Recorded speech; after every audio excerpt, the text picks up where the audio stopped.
कोल्हापुरातील हॉटेल व्यवसायाची 1918 पासून असलेली परंपरा आनंदी गोपाळ स्नॅक्स सेंटर, कोल्हापुरी चटकदार मिसळ आणि कोल्हापुरी वडा मिळण्याचे एकमेव ठिकाण आनंदी गोपाळ स्नॅक्स सेंटर। तिखट आहे पण झटका नाही, चटकदार आहे पण जळजळणारी नाही, मधुर आहे पण गोड नाही, खाल्ल्याशिवाय चव कळणार नाही। एक वेळ आपण चव घेऊन पहा।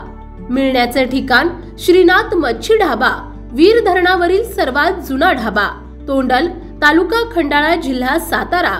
वीर धरणावर। मोबाईल नंबर 9968855771 आणि 9767164161।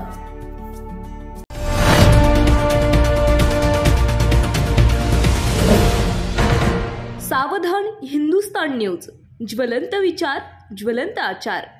आळंदी नगर परिषद शहरास पिण्याचे पाणी पुरवठा करीत असून भामा, आसखेड, कुरुळी टॅम्पिंग मधून आळंदीस मंजूर 10 MLD कोठ्यातून सध्या 7 MLD पाणी उचलत आहे।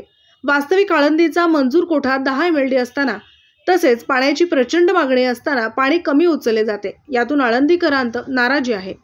आळंदीला नियमित पाणी पुरवठ्यास 2 स्वतंत्र पाईपलाईनसह पंपिंग आणि साठवण टाक्या उपाययोजनेअंतर्गत तातडीने विकसित करण्याची मागणी माजी नगरसेवक दिनेश घुले यांनी केली आहे।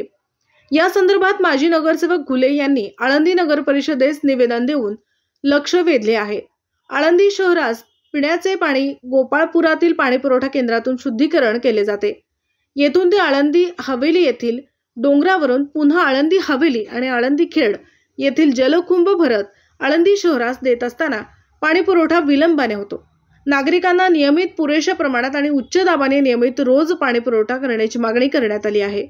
यासाठी आळंदीत पाणी साठवण क्षमता वाढीसाठी 2 पाणी साठवण टाक्या, 2 जलकुंभ तात्काळ विकसित करण्याची आत्यांनी व्यक्त केली आहे। पाणी शुद्धीकरणानंतर ते आळंदी हवेली आणि आळंदी खेड यांना एकाच वेळी वितरित करण्यासाठी 2 स्वतंत्र तसेच पंपिंग आणि स्वतंत्र जलनलिका पाईपलाईनचे काम हाती घेऊन प्राधान्याने जुनी जलशुद्धीकरण यंत्रणा, पंपिंग व्यवस्था देखभाल दुरुस्ती करून वापर योग्य झाल्यास शहरास पाणी पुरवठा सुरळीत होईल असे त्यांनी सांगितले।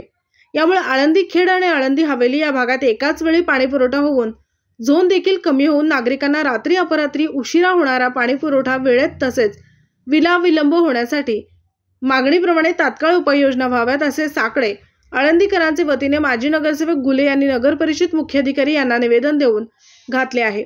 प्रभाग क्रमांक 8 साठी पाण्याची आणि सांडपाणी ड्रेनेज लाईनची मागणी येथील प्रभाग क्रमांक 8 मधील नागरी सुविधा अभावी गैरसोय होत असल्याने हिंदवी कॉलनी क्रमांक 1 मध्ये पिण्याचे पाण्याची पाईपलाईन मागणी करण्यात आली आहे। नियमित, पुरेशा दाबाने पाणी पुरवठा व्हावा यासाठी नवीन 3 इंची पिण्याच्या पाण्याची लाईन नागरिकांचे सोयीसाठी विकसित करून डोंगरावरील नागरिकांना दिलासा देण्याची गरज यांनी व्यक्त केली आहे। याच प्रभागात साखरे महाराज पेट्रोल पंप ते देहू फाटा गजानन महाराज मंदिर समोरून लहान ड्रेनेज असल्याने पाणी सतत रस्त्यावर येऊन नागरिकांना गैरसोय होत आहे। घाण पाण्यातून चालावे लागते। यामुळे नागरिकांत नाराजी वाढली आहे। यासाठी 2 फूट व्यास रुंदीची ड्रेनेज लाईन टाकल्यास ड्रेनेज तुंबून घाणीचे साम्राज्य दूर होण्यासाठी प्राधान्याने विकास कामे हाती घ्यावीत अशी मागणी करीत प्रशासनास खणखणत इशारा देत कामे न झाल्यास याच मागण्यांसाठी तीव्र आंदोलन छेडले जाईल असे घुले यांनी सांगितले। देहू आळंदी रस्त्यावरील ड्रेनेज लाईनचे काम तात्काळ हाती घेण्याची मागणी सामाजिक कार्यकर्ते रोहितदास कदम यांनी सांगितले। वारकरी भाविक या भागातून अनवाणी पायाने ये जा करीत असतात, मात्र सांडपाणी रस्त्यावर येत असल्याने नागरिकांची गैरसोय होत आहे। प्रतिनिधी अर्जुन मेदनकर। आपल्या भागातील महत्त्वाच्या बातम्या पाहण्यासाठी आजच आमच्या सावधान हिंदुस्तान न्यूज चॅनलला सबस्क्राईब करा आणि बेल आयकॉन प्रेस करा।